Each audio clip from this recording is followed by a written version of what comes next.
All right, cool. This is Jay Tarantino, guitarist of Etherius and Angel Vivaldi, and you are listening to BODS Mayhem Hour. Welcome to BODS Mayhem Hour, your source for all hard rock, heavy metal, new metal, alternative, punk, horror punk, hardcore, rock, and all local bands, with your host, John the Bod, a.k.a. the Bodfather. Hey everybody, welcome to BODS Mayhem Hour. I'm your host, John the Bod, aka the Bodfather, and as always, I am bringing you guys awesome interviews, and today it is an honor and privilege to have Mr. Jay Tarantino. He is the guitarist of Etherius and Tory rhythm guitarist for Angel Vivaldi. And Etherius has a new instrumental progressive metal 5-track EP that's entitled Thread of Life, which is coming out August the 24th. And you want to check this out, and a lot of great instrumental music that's out there all over the place. So, Jay, how's it going? I'm good. Is your nickname the Bodfather? Is that what you said? Yes, sir. That's awesome. And it's not for having a muscular body. You know, it's a lot of pizza, hamburger, lasagna, you know? Nice. All the good stuff. Nice. That's the good stuff. Yeah, hell yeah. So let's jump right into this, man. You formed Etherius in 2017. What made you want to break out on your own and form a band? And were you a little nervous making the jump, possibly? I'm a little nervous. You know, I've played in bands before, you know, that I was one of the main songwriters. So it's not like this is the first time I'm doing it. But I always wanted to do an instrumental album. And, you know, just after playing with Angel for the last 9+ years, you know, I just see the amount of work that goes into it and the dedication. And I just decided, I knew I had the confidence to do it. So I was like, you know what, I need to do this. It's just something I need to do. You know, it's just like this nagging feeling inside that this is just something that I have to do. And so that was it. And in the fall of 2016, I came home from a tour and I started writing the songs, and I put the band together. And I mean, we worked hard in 2017 to really put it together. And now it's starting to pay off. Now, you talked about you always wanted to put an instrumental album out. What was it for you that said, yeah, I want to do an instrumental and not have any vocals? Let's talk about that a little bit. What was that push for you for it? Well, originally I wanted to do a solo album. You know, I was just going to have my name on it. It was going to be these songs that ended up being Thread of Life. You know, I ended up writing all the music for it. I guess I was always attracted to the idea of trying to use the guitar as the lead vocal. You know, Satriani was he's like the master of doing that. You know, I was always into Satriani and Vi, and I always loved how they kind of made the guitar sing in a way that a vocalist could. So I thought that I could do that, and I wanted to try it. Same way the first time I heard Cliff Burton play bass guitar. Exactly. Yeah. Man, definitely. He was a beast on bass guitar. So rest in peace, my friend. Yeah. What's impressed you most about making a new EP, Thread of Life? What's caught your eye about, if anything, the most, Jay, possibly? I would say really the dedication that the other guys put into it. They played at the top of their game, and they're amazing musicians, and I'm proud to be in a band with them. So I would say just the other guys, just their performance is absolutely top-notch. How long did it take you guys to record this album? I mean, we spent a lot of time in pre-production, just working on the arrangements as a band. You know, I brought the songs to everybody with my own, you know, I programmed the drums and I recorded bass and everything. So a lot of the guitar parts for the majority of them stayed the same. You know, I'm not a bass player, so I just kind of just throw down something just to have it there. So the bass lines definitely changed. And of course, programming drums, you know, I think different. I'm not a drummer, so I think differently. I have different ideas. So when Zach got my demos, he had completely different ideas for what he wanted to do for certain parts, and I just let him. He's such a good drummer that I just let him do his thing. I might have had a little bit of input, but I gave him free reign to do whatever he wanted because I knew it was going to be good. So we spent maybe a week cumulatively, about a week, doing the actual master tracking. You know, because we were so prepared from all the pre-production that we did, it didn't take long at all. You know, we did the drums in a day. And then, you know, guitars 2 or 3 days, same thing, bass, you know, maybe 2 days for bass. And then just keyboard overdubs and things like that. So it was probably about a week to record the whole thing. I like the cover art on this album. And the album's artwork was inspired by ancient Greek mythology, actually, specifically the Moirae, or Three Yep. Fates. I want to talk about that a little bit. What was it that made you guys want to go with the name of the Third of Life on this? What was the inspiration behind it to call it this, and then with this logo? Well, the main inspiration was that we needed a concept. Yeah. Because I mean, it's funny because all the songs were written and recorded, and then we came up with the concept after all of that was done. So it was really just the whole Greek mythology thing, the story of the three sisters. It's a really dark story, and there's a lot to it. There's if you Google it, there's so much information on it, different books and so many different stories and artwork and things that talk about the story. But I thought the whole thing, it was really dark and it kind of fit the music I think it fits perfectly. And the cover came out exactly how I wanted it to. I didn't want it to be like a typical metal album cover. So I think it's very, I guess classy would be a good way to describe it. Classy or kind of classical, kind of a throwback to like the old classical periods. And, I think when people look at it, they're going to wonder like, well, what kind of music is it? It's not going to really be, I guess it's not going to be so obvious that it's metal. People might not be so sure, and hopefully that'll make them want to listen to the music. It does, man. It's got that classical feel to it. For those who have not got to see the artwork yet, it's pretty damn good, actually, if you ask me. Oh, thank you. So yeah, the artist who did it, his name's Dixon Jong. He has a company called Intuitive Designs, and I told him what I was going for. I sent him some pictures, and he brought it to life. He really he did an excellent job on it. Now, Thread of Life was produced and engineered by yourself, and plus your drummer, Zaki Ali. And this is cool, too. And with your bandmate, Angel Vivaldi. Yeah. He's acting as co-producer on this. So this was recorded at Backroom Studios in Rockaway, New Jersey, also owned by Dillinger Escape Plans guitarist Kevin Antaracession. I know I pronounced his last name wrong, but I told you I'd screw something up. I think I pronounced it wrong too. I think it's Antreason. Antreason. I'll go with you Something. on that. I think that's it. I messed it up too. So. So how was working with, you've got Zaki, your drummer, and you've got Angel on working on this as producer and all this stuff. Did they actually take, did they put the producer hat on, and were they a little bit different in this, as far as you guys are working on this album? Did they push the right buttons? Let's talk about that a little bit. So Zaki engineered everything too. He's a great recording engineer.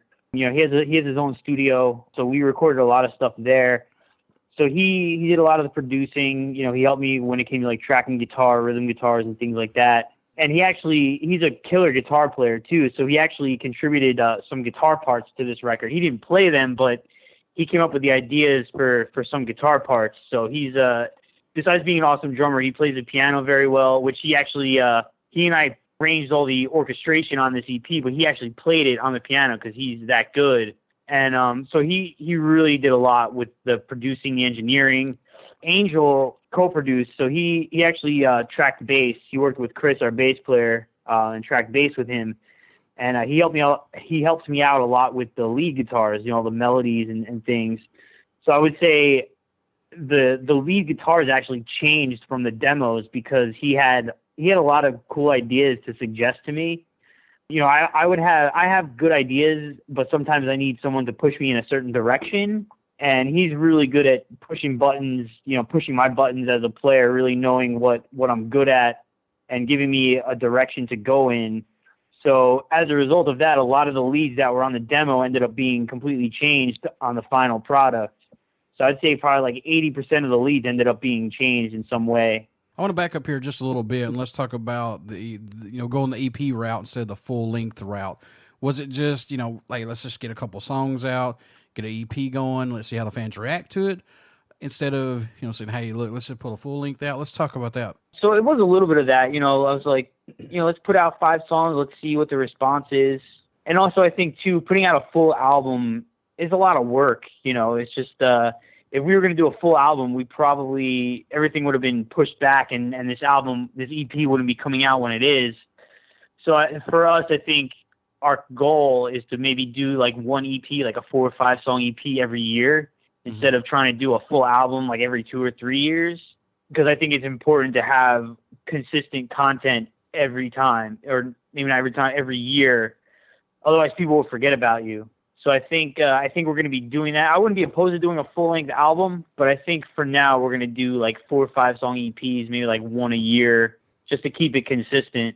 Are they all going to be just instrumentals, or you want to eventually add vocals on these? I mean, we're not opposed to doing maybe like a song with a guest vocalist, but I think it's going to be mostly instrumental. Yeah. Are there any songs off the EP that stand out more to you on it, if possible? I mean, I know this is like, trying to choose your favorite collectible or whatever, but are there any on here for you? It's like asking, who's your favorite child? It's like, do I have to pick one? I mean, I would say Thread of Life. That's a song that song's actually been around for quite a while. The main riff to that song I actually wrote the first time I got a 7-string guitar, which was in 2009. And so it's like a lot of musicians will say, you get a new instrument in your hands and something comes out, something inspires you, and music comes out. So the main riff to that song came from the first time I got a 7-string guitar, and like one of the first times I played it, that riff just came out. And the song kind of, I guess, I don't know, it's kind of a cliche, but the song kind of wrote itself after that. It came together really quickly. So that song is probably my favorite. And the one that I like them all, but that's the one that I'm most happy about or proud of. How much growth musically have you seen, yourself and this band go through since the formation and the release of this EP? Or has it just been more of a personal growth for each of you involved with this? Well, I think it's definitely been a group thing, because it's a band, and it's not like originally, like I said, I was going to do a solo album, and when the guys started showing me some of the ideas they had for future music, I thought, this has to be a band, because these ideas are too good not to use. And so I think we've really learned how to play together. We know how we think musically, and we're already writing new songs for the next release. And so it's really we're seeing how we write together, because the other guys are now contributing music, so it's not just me. So it's really a group thing. It's personal. It's a personal growth, but it's also been a group thing as well. We've grown together as musicians just from playing together so much. That's another question I had for you. Do you have any songs that didn't make this cut but are going to be on another EP possibly down the road? We didn't have full songs. There were riffs that we ended up not using, which we are going to use for future songs. So, but there weren't any like full songs. We're not a band that writes, like 10 songs and then we're going to pick the best 5. We write, the best songs we have at that time and put those out. So yeah, there's definitely some riffs left over that we just didn't use them, not because they weren't good enough or we didn't like them. It's just one of those things. We just had extra music, and so it's going to end up being on future songs. This is a 2-part question. First one, how do you balance guitar material you've got wrote or want to use for each band? And how hard do you push yourself, whether it be making an album for Etherius or for Angel Vivaldi? Well, Angel writes all his music, so I don't have any creative say when it comes to songwriting with him. I'm just a guy, the live guitar player. I play the songs and that's it. So Etherius is really that's the band where I get to really be creative. So any music I write is going to be, if I think it's good enough, it's going to be used with Etherius.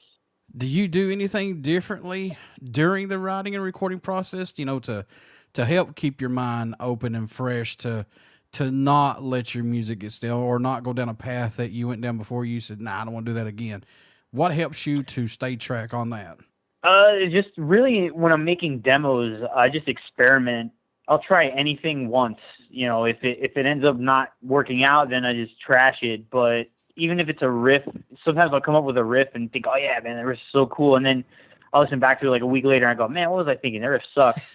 But I'll try it anyway. I'll try to get something out of it anyway. And it's like 50-50. Sometimes it ends up turning into something, and then sometimes it's just like, nah, this isn't working. So it's really just in the demo stages, just trying anything and everything and anything to see what happens, to push the creativity, as far as it can go. That's the same with doing interviews. You got a list of standard questions that you ask, but you just have to keep digging and digging to find other questions for the interview that you're going to be doing. And there's some questions I've wrote out and be like, man, that's awesome. And then go back a couple hours later to review everything. You're like, what the hell was I thinking? the same way when I'm writing music. Yeah. I have so many riffs. I'm like that are just like, I guess I would call throwaways, that I was like, man, that riff was cool, and then like the next day I'm like, man, that riff sucks. What was I thinking? Yeah. So, and I go back every now and then and I listen to them, because you never know. It's like maybe in a few years I'll find something in it that's cool, and I'll find a use for it. Yeah. I cringe sometimes when I listen to some of the questions that I wrote down and I actually ask. I'm like, oh no, really? Oh. It's how you improve as a journalist, and it's also how you improve as a musician. That's true, man. I've been doing this for 7 or 8 years now, and okay, it's always a growing experience. You always have to keep learning different things. That's for sure. Yeah, and the cool thing is everyone you interview is a different personality. Yep. So you just kind of never, you could ask the standard questions, but you're going to get different answers. Yeah, exactly. Exactly right, man. That's why I do it, because and every answer is different, and every answer is intriguing to me. It's like, well, yeah. Last person I asked, they didn't go in detail, and some people you ask is like 4 or 5 minute detail into it, and it's like, oh, that's awesome. Those are always the best ones. Yes, sir. Yes, sir. What can fans expect at a show from Etherius when you take this out on the road? I mean, eventually, we will tour eventually, not this year, but hopefully in 2019. But I mean, they can expect a show. We're not a band that stands around and plays flawlessly. We move around, we headbang, we get the crowd into it, we interact. So it's definitely, we try to entertain, not just with the playing, but just with our interaction with the crowd. So when you come to a show, you'll get a high energy performance, a lot of headbanging, moving around. So hopefully that energy will rub off on the crowd as well. Do you like the digital era that we're living in right now of recording albums to get music out quicker, and plus social media, of course, to reach out to more fans to let them know about you guys or to experience your music? Do you like this that we're in? I do. People complain about it, but I think the people that are successful are the ones that find a way to adapt to it, because it's not going anywhere. The music industry is constantly changing, and you just gotta be willing to keep up with the times. I used to hate it. I used to hate social media, but it's important for a band now. Interacting with fans, posting content consistently. That's how you build a fan base, especially now, because it's so easy to interact with fans that's word of mouth is the best way to build it. Just word of mouth, talking to fans on social media, responding to every comment. So, yeah, I do think it's a good time. I think it's a good time to be a musician. And plus, you responding back to a fan on social media or just a simple email, that right there, man, is a tremendous spark for that individual. Absolutely. I mean, you do that, eventually you'll build an army of dedicated fans, and those are the kind of people you want on your side. In your own opinion, Jay, what does Etherius bring to the table for music, if anything, possibly? I think, especially in the instrumental genre, bands are doing like the electronic thing. You have bands like Polyphia that are doing like hip hop and like digital drums and electronic loops and things like that. And that's cool, but that's not really what I'm into. And then bands, of course the gent thing is still around. So I think we sound modern, but we kind of come from the old school. I grew up on like Shrapnel Records, Paul Gilbert, Jason Becker, all that kind of stuff, Tony McAlpine. So we're kind of trying to bring that back a little bit, but maybe with better songwriting. And of course I grew up on thrash, so that's always the old school, Metallica, Megadeth. That influence is always going to be there. And I think for our music, we're trying to write music that doesn't just appeal to other guitar players. I don't want our audience to be only guitar players or only musicians. I want people who don't play an instrument, who don't know anything about music. I want them to be able to find something in Etherius that they can latch on to, a melody, a riff, something that catches their ear that makes them want to listen to it. What made you want to become a musician? What was that spark for you that said, yeah, that's what I want to do right there? It's funny because I don't come from a musical family. I'm the only one in my family that plays an instrument. I had a friend who had a guitar. He took guitar lessons. So I was like, I'll play drums and we'll start a band. We were like, 13 or 12 or 13 at the time. So my dad, he would work the night shift, so he would sleep during the day. So my parents were like, you're not getting a drum set because, we don't want you playing when your father's trying to sleep. So they got me a guitar, And I ended up, the same friend, he and I ended up kind of learning together, and we wrote songs that were terrible, but we were writing music, and that was all we cared about. And he eventually just like stopped playing. He lost interest in it, and I loved it. Once I got into like Randy Rhoads and Yngwie Malmsteen and of course Metallica, Pantera, that was it. I was like, this is what I want to do, and that really made me want to practice and take the instrument seriously. You know, watching Randy Rhoads play guitar, it almost seems effortlessly. Yeah. You know? It's... Yeah, and the cool thing with YouTube is, like, you can find clips of him playing, you know, which is awesome. I mean, I remember, like, when I was, like, 14, 15 years old, I remember finding, like, a bootleg tape of him playing, and I paid way too much money for it, but that was, like, the holy grail. I was like, oh, my God, this is footage of Randy Rhoads. Like, when am I ever going to see this again? And now, you know, you go on YouTube, you can find anything. Sure. So, yeah, it's cool to find old clips of players like that. Is there any show or moment that stands out to you more than any that you can recall being part of, Etherius or Angel Vivaldi possibly, that you're like, wow, man, I can't believe I'm doing this. This is well worth all the time I spent on this. Is there any moment like that possibly? Yeah, there's been a few. Actually, the last show Etherius played was a couple weeks ago. It was at the end of Angel's tour. Angel was on tour in June and July. So we opened the last show, which is not too far from our hometown. And, I mean, we had a huge crowd. The response was incredible. People were really into it. So that was a great show. It was awesome all around. And then I would say when I went to Europe last year with Angel, we did a 5-week European tour. And just to see the world, like, to know that, wow, I'm touring the world playing music, like, it just kind of, it hits you and it makes you realize how lucky you are, and also that you need to keep working at it. We lost an iconic musician, Vinnie Paul, drummer of the mighty Pantera, Hell Yeah, Damage Plan, and Rebel Meets Rebel. Is there a moment that maybe has inspired you from any of those bands, or got to meet Vinnie Paul and have a cool story that you'd like to share with us possibly? So, unfortunately, I never got to meet Vinnie or Dime, but I saw Pantera when I was 14, when they opened for Sabbath, when Sabbath did their reunion tour, I guess the first one with the original Sabbath lineup. Yeah. And I mean, as a 14-year-old, that whole thing, the concert just blew my mind. I mean, Pantera played for an hour, and it was just, at that time, I mean, that was before I got into like death metal or any of the more extreme metal. So they were like the heaviest thing I ever saw. So as a 14-year-old, that just blew my mind. But I was never really too much into Hell Yeah. I loved the Damage Plan record they did, Newfound Power. Yeah. I also think the Rebel Meets Rebel album is incredibly underrated. I think that's some of Dime's best playing, and I think the whole album just kicks ass from start to finish. Yeah. And of course, I mean, as far as like Pantera, I mean, probably Vulgar Display of Power, my favorite Pantera album. And then like the Great Southern Trendkill is like a close second. But yeah, I mean, the going back to like the Rebel Meets Rebel thing, is such a great album. I still put that on from time to time. I'll tell you what's crazy about Rebel Meets Rebel. If nobody has caught this, I'm sure you guys have already, but when you take David Allan Coe, a country music badass, as I should say, and you team up with Pantera, Vinnie Paul and Diamond, and you make Rebel Meets Rebel, and Rex was the bass player on this. Yeah. I mean, oh my God. It's a phenomenal record, and you're right. It's very underrated. It is, yeah, and it's cool because it showcases a different side of Dime's playing. Yes. You know, I mean, he always had like blues in there and stuff, but it kind of brought out, you know, he did things, especially, what was the one track? The acoustic track. It was a Heart-Worn Highway, the intro to that with the acoustic guitar, that Spanish-sounding acoustic. Mm-hmm.